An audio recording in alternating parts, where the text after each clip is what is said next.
La France est confrontée à l'une des plus graves crises de son histoire. La remise en cause de ses fondements par des groupes politiques qui fonctionnent désormais comme des entreprises commerciales atteint profondément les racines culturelles, historiques de ce pays qui, longtemps, a été perçu comme un phare pour l'humanité.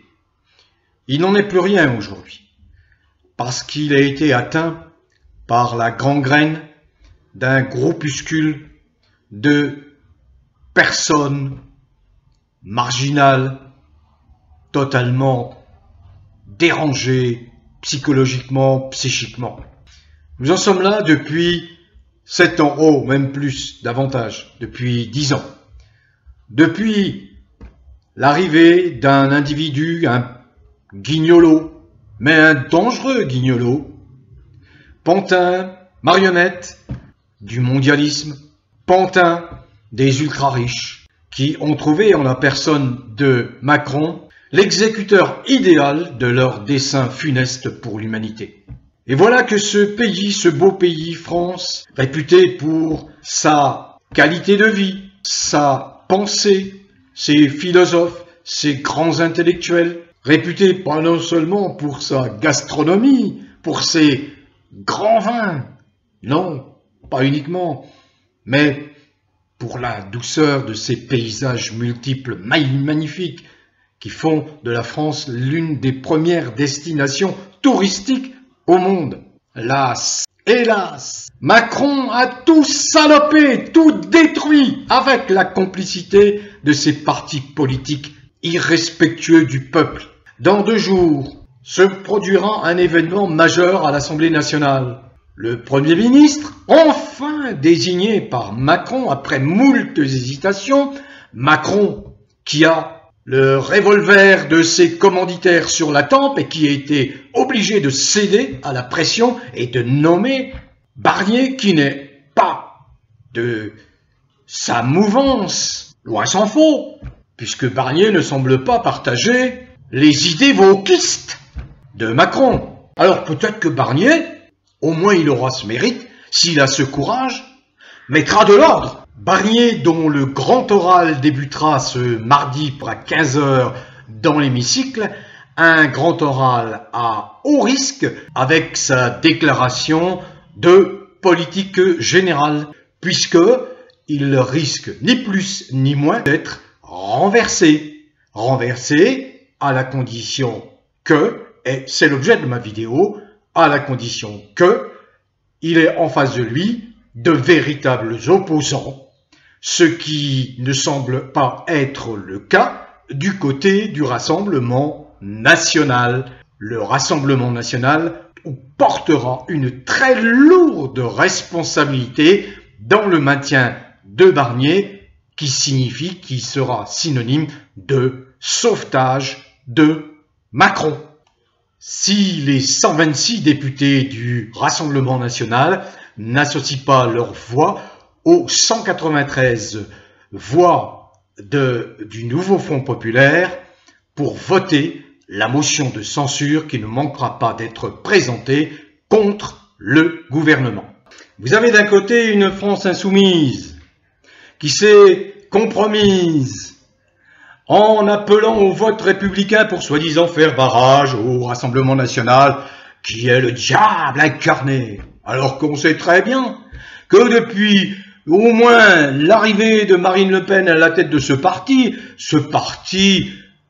n'a plus lieu d'être diabolisé, puisque Marine Le Pen a fait allégeance au système ultralibéral, financier, mondialiste. Alors, est-ce cela que l'on doit redouter? Non, Marine Le Pen, bien sûr, traîne avec elle un passé peu glorieux de gens peu fréquentables. Ça, c'est une réalité, ça, c'est une vérité. Mais aujourd'hui, ça n'est plus Jean-Marie Le Pen. Et encore, Jean-Marie Le Pen passait plus de temps à éructer, à provoquer, qu'à se mettre véritablement en porte-à-faux avec le système, soyons clairs.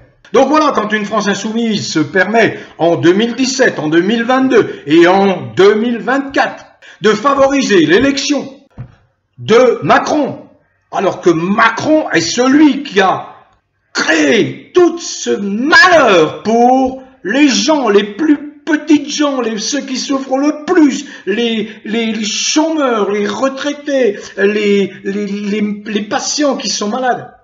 Voyez ses relations avec McKinsey.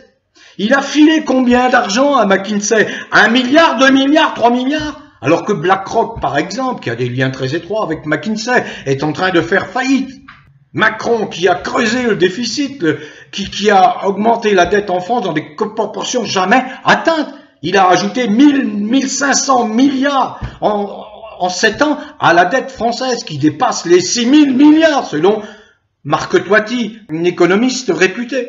La France insoumise est-elle fière d'avoir reconduit, d'avoir tout fait pour faciliter la réélection d'un Macron sous prétexte de front républicain? Mais ça n'a absolument aucun sens. Donc, effectivement, il y a une initiative de la France insoumise que je soutiens, qui est à signaler. Heureusement, il y a quelques membres de la France insoumise qui sont éclairés, qui ont du bon sens, qui sont pénétrés par l'envie, effectivement, d'être utiles à leur pays et surtout aux gens qu'ils sont censés défendre et représenter, c'est-à-dire les classes les plus défavorisées. Je pense à Antoine Léaumont notamment. Et enfin, ils se sont engagés dans une procédure de destitution contre Macron. Bravo, 1000 fois bravo. Bravo, ça s'appelle faire amende honorable. Mais dans le même temps, nous avons effectivement le Rassemblement national qui a une occasion rêvée de mettre un terme, de mettre fin une fois pour toutes au règne affreux, abject, abominable de ce Macron. Et immédiatement, il se cabre, il dit non, nous ne voterons pas la motion de censure.